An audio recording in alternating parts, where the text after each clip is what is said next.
This is a safety demonstration for the vertical bandsaw. So bandsaw like this, again, the reason they call it a bandsaw is because the blade is one big 120-inch continuous band, at least on this one.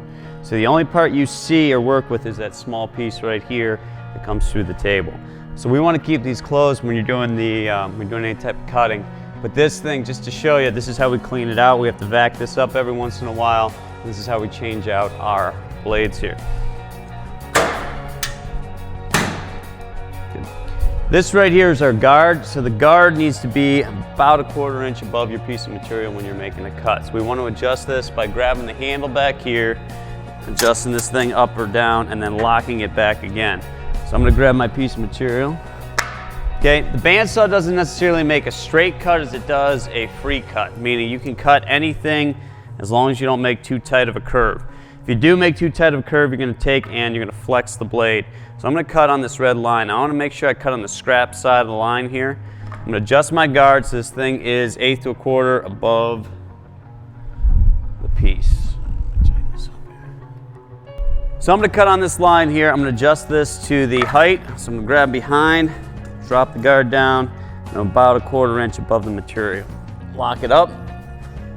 When I turn it on, I want to make sure that my hands are never in line with the line. I always want to stay to one side or the other, but never in line with the blade, so I cut my fingers off, because you could easily push your thumbs through. I'm going to start this thing up, stay the outside of my line.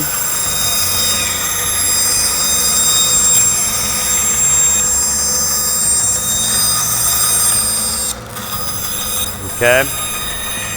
When I need to move material out of the way, the best time is when the machine's not running, but if it's in the way and I have to, use something like your piece to knock it out of the way. Now I'm going to go ahead and finish my cut.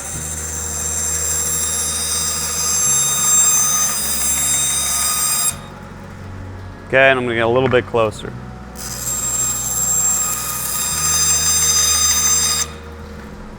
So ideally, I'd like to leave as much of my line left as possible. When I shut it down, it takes the machine a while to wind down. There is a break down here on the floor.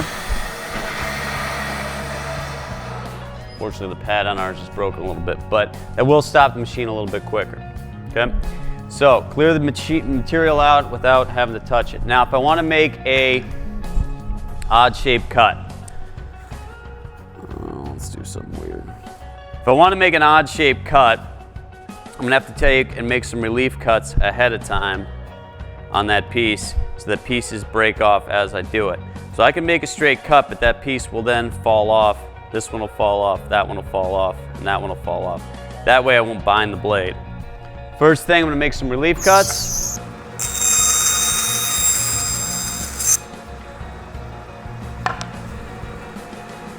Now as I cut, these pieces will fall off.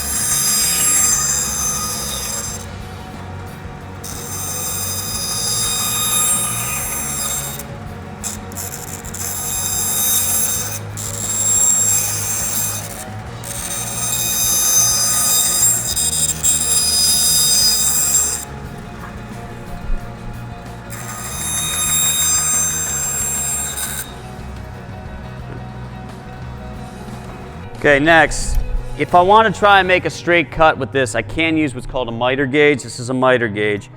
And the miter gauge will allow me to take and guide this thing through the material and keep the line relatively straight. Not as good as a miter saw, but will allow me to make a straight line. This is called the miter slot. Place this in the miter slot, put my material behind it. This is going to allow me to go and slide through the guard. Now the only problem is here, or through the blade. The only problem is here I have to adjust this guard a little bit higher to clear this thing. So,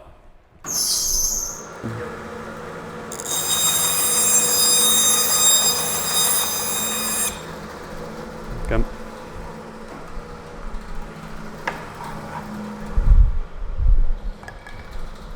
Okay, if I need to cut something small, I'm going to use what's called a push stick. So the push stick's going to allow me to push the material through without having to put my fingers too close to the blade.